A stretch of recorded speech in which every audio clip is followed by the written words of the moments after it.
పేతురు ఒక సాధారణ జాలరి, కానీ యేసయ్య ఒక్కసారి పిలిచినప్పుడు అతని జీవితం పూర్తిగా మారిపోయింది. నన్ను వెంబడించుము అన్న ఒక్క మాట కోసం పేతురు తన పాత జీవితాన్ని విడిచి యేసయ్యను వెంబడించాడు. కొన్నిసార్లు అతను బలహీనపడ్డాడు, యేసయ్యను ఎరుగనని కూడా చెప్పాడు. కానీ యేసయ్య అతన్ని విడిచిపెట్టలేదు. పేతురు యేసయ్యను చాలా ప్రేమించాడు, కానీ కొన్నిసార్లు అతని ప్రేమ కంటే భయం ఎక్కువైంది. నేను మీ కొరకు ప్రాణం ఇస్తాను ప్రభువా అన్న అదే పేతురు కొద్ది గంటల్లోనే ఆయనను నేను ఎరుగను అని చెప్పాడు.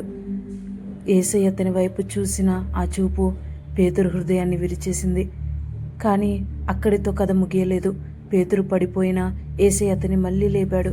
సముద్ర తీరంలో యేసయ్య అడిగిన ఒక్క మాట, పేతురు, నీవు నన్ను ప్రేమించుచున్నావా అని. ఆ ప్రశ్నలో తీర్పు లేదు, ప్రేమ మాత్రమే ఉంది. కొత్త అవకాశం ఉంది. ప్రియ సహోదరి, సహోదరుడా, యేసయ్యను విడిచి ఈ లోకంలోని భయాలకు, ఈ లోకంలో బ్రతకలేక దేవునికి దూరమయ్యావా? ప్రభు నీతోనే మాట్లాడుతూ ఉన్నాడు.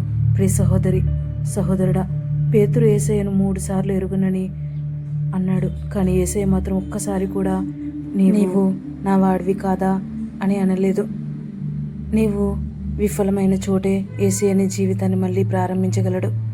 నన్ను వెంబడించుడి, నేను మిమ్మల్ని మనుషులను పట్టు జాలర్లుగా చేయుదును అనే మత్తయి సువార్త 4వ అధ్యాయం 19వ వచనంలో మనతో వాగ్దానం చేస్తూ ఉన్నారు. మనుషులు నీ తప్పులను గుర్తుంచుకుంటారు, కానీ యేసయ్య నీ భవిష్యత్తును చూస్తాడు. నీవు ఇప్పటికైనా ప్రభు చెంతకురా, యేసయ్యను ఆరాధించు. ఆమెన్. హల్లెలూయా. దేవుడు మిమ్మల్ని దీవించునుగాక.